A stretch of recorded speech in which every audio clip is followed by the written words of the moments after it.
Selamat datang Bapak, Ibu, para penggerak desa di seluruh penjuru Indonesia.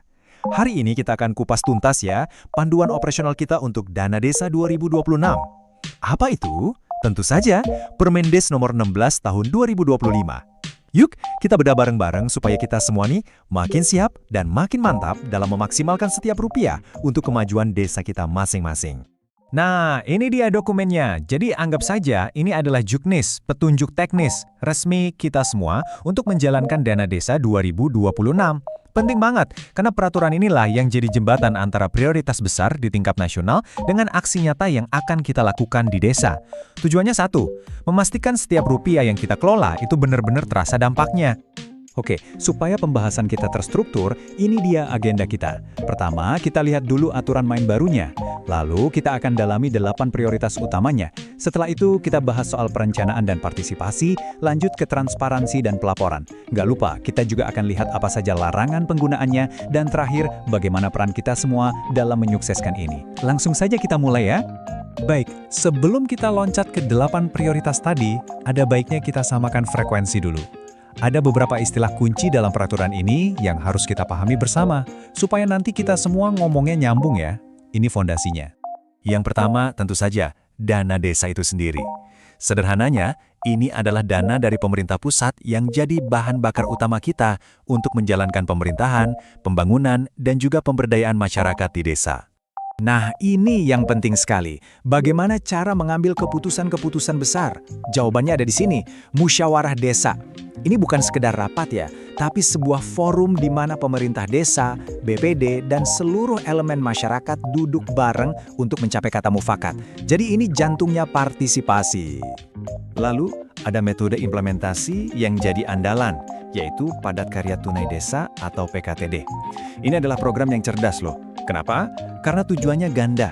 Kita membangun infrastruktur yang dibutuhkan, tapi di saat yang bersamaan, kita juga memberikan upah tunai langsung ke warga desa. Jadi uangnya berputar di desa. Oke, pemanasan selesai. Sekarang, mari kita masuk ke intinya. Ke jantung dari Permendes ini, yaitu 8 prioritas utama penggunaan dana desa untuk tahun 2026. Apa saja itu? Prioritas pertama, ini yang paling utama dan jadi fondasi dari semuanya, yaitu penanganan kemiskinan ekstrem. Nah, senjata utamanya adalah bantuan langsung tunai atau BLT desa, dengan pagu maksimal Rp300.000 per keluarga per bulan. Dan yang paling krusial, siapa yang berhak menerima? Itu diputuskan bersama lewat musyawarah desa, jadi benar-benar transparan dan tujuannya agar tepat sasaran. Selanjutnya, kita punya 3 prioritas sekaligus nih, nomor 2, 3, dan 4. Ketiganya ini saling berkaitan. Fokus besarnya adalah soal ketahanan dan kesejahteraan masyarakat. Jadi ini mencakup apa saja?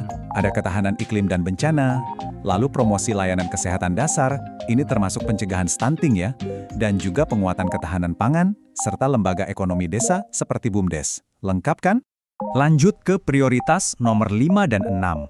Di sini, fokusnya bergeser ke arah penguatan ekonomi yang sifatnya kolektif dan pembangunan infrastruktur. Nah, yang kelima ini spesifik, yaitu dukungan untuk Koperasi Desa Merah Putih. Lalu yang keenam, ini yang sangat ditunggu-tunggu, yaitu pembangunan infrastruktur yang dilaksanakan tentu saja melalui skema Padat Karya Tunai Desa yang sudah kita bahas tadi. Ngomong-ngomong soal Padat Karya Tunai Desa, ada satu angka ajaib yang wajib hukumnya untuk kita semua ingat.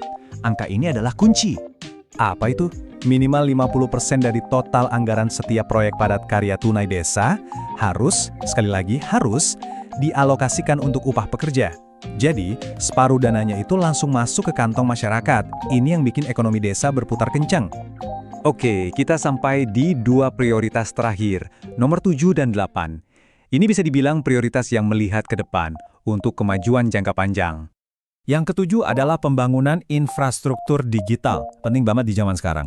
Dan yang ke-8, ini yang menarik, yaitu program prioritas lainnya yang disesuaikan dengan potensi dan masalah spesifik di desa masing-masing. Tentu, penentuannya lagi-lagi lewat musyawarah desa. Jadi ada ruang fleksibilitas. Sip! 8 prioritas sudah kita pegang. Pertanyaan selanjutnya, gimana caranya mengubah daftar prioritas ini jadi program nyata yang ada anggarannya? Nah, ini alurnya. Alurnya itu sistematis dan partisipatif. Dimulai dari musyawarah desa, disinilah semua usulan dan prioritas digodok bersama warga. Hasilnya kemudian diformalkan dalam RKP Desa atau Rencana Kerja Pemerintah Desa. Kalau sudah masuk RKP Desa, langkah terakhir adalah dikunci dengan alokasi anggaran di dalam APB Desa. Nah, karena kita mengelola uang rakyat, ada satu hal yang harganya mati, tidak bisa ditawar, yaitu transparansi dan pelaporan. Peraturannya sangat jelas di sini, ada kewajiban dan ada sanksi. Kewajibannya apa? Mempublikasikan semua kegiatan, nama, lokasi, anggarannya, lewat media apapun, bisa baliho, medsos, website. Sanksinya, kalau ini tidak dilakukan, desa bisa kehilangan alokasi dana operasional sebesar 3% untuk tahun berikutnya. Jelas ya? Selain 8 prioritas tadi, peraturan ini juga mengatur dengan sangat-sangat tegas apa saja yang tidak boleh alias dilarang dibiayai pakai dana desa. Yang pertama, dana desa dilarang keras dipakai untuk honorarium, jaminan sosial, atau perjalanan dinas bagi aparat desa kalau tujuannya keluar kabupaten atau kota. Ini harus dicatat. Selain itu, juga dilarang untuk membangun kantor desa baru. Kalau renovasi mungkin beda cerita ya, tapi ini untuk pembangunan baru. Dan juga tidak boleh untuk BIMTEK atau studi banding yang lokasinya di luar kabupaten. Jadi, setelah kita bahas semuanya, dari prioritas sampai larangan, ujung-ujungnya kembali kemana? Kembali ke kita semua. Peraturan ini adalah alatnya. Permendes ini ibarat kerangka atau fondasi rumah. Kokoh tidaknya bangunan di atasnya, yaitu kesuksesan pembangunan di desa Bapak dan Ibu, itu sangat bergantung pada kepemimpinan kita semua dan, yang terpenting, partisipasi aktif dari seluruh warga. Pertanyaannya sekarang, bagaimana desa Anda akan mewujudkan 8 prioritas ini di tahun 2026? Kalau masih ada pertanyaan atau mungkin ingin melaporkan sesuatu, jangan ragu ya. Ini adalah kontak resmi dari Kementerian Desa yang bisa dihubungi. Mari kita kawal bersama penggunaan dana desa 2026. Terima kasih sudah menyimak Kupas Tuntas kali ini. Semoga bermanfaat.